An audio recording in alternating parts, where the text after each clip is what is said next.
ازيكم عاملين ايه؟ النهارده نبتدي في سلسلة قوة الإرادة.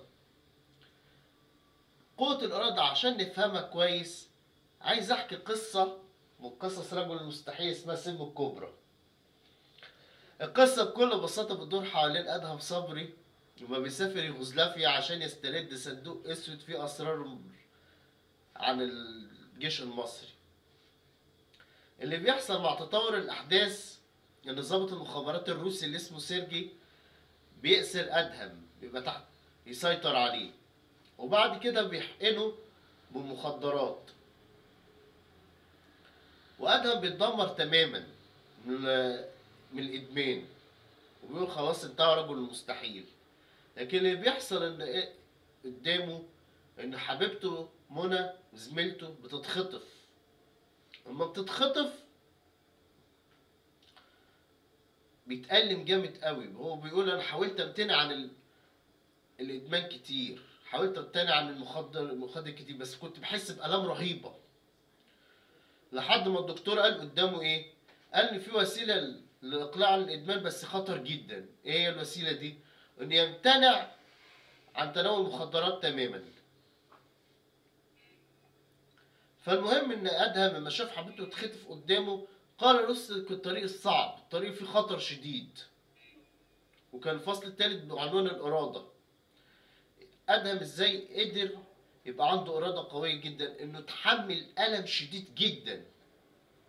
طب والألم ده إيه اللي خلاه يتحمله عشان يطلع اللي هو ألم الامتناع التام؟ إنه موقف مؤلم حصل له أكتر من ألم الإدمان، اللي هو شاف حبيبته تتخطف قدامه ونتيجة للإدمان ده اللي هو فيه ما قدرش ينقذها.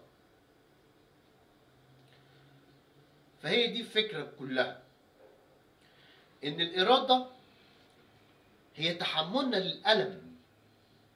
اللي يشوف سلسلة أفلام روكي في الجزء الرابع كان هو بيتدرب عشان يقابل بطل العالم الروسي.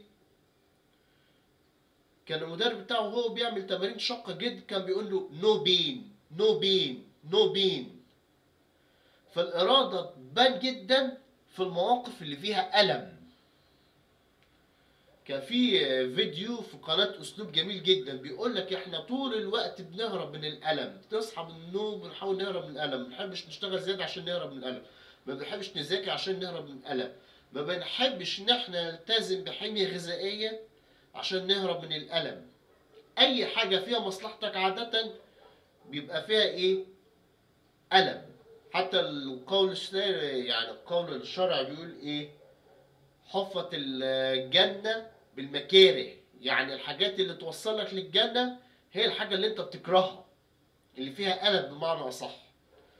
فالإرادة هي معناها ايه بقى؟ وقوة الإرادة هي مسطرة لتحملك للألم اللي انت بتواجهه. ألم الجوع، ألم التمرين، أي ألم انت بتواجهه وبتتحمله ده مؤشر لقوة إرادتك. كل ما زادت قوة تحملك للألم بتزيد قوة إرادتك. يبقى مفهوم قوة الإرادة إيه؟ هي أداة لقياس تحملنا للألم. طب إيه اللي هنشتغل عليه في السلسلة دي؟ تقنيات لتقليل الشعور بالألم. تقنيات في أغلبها تقنيات نفسية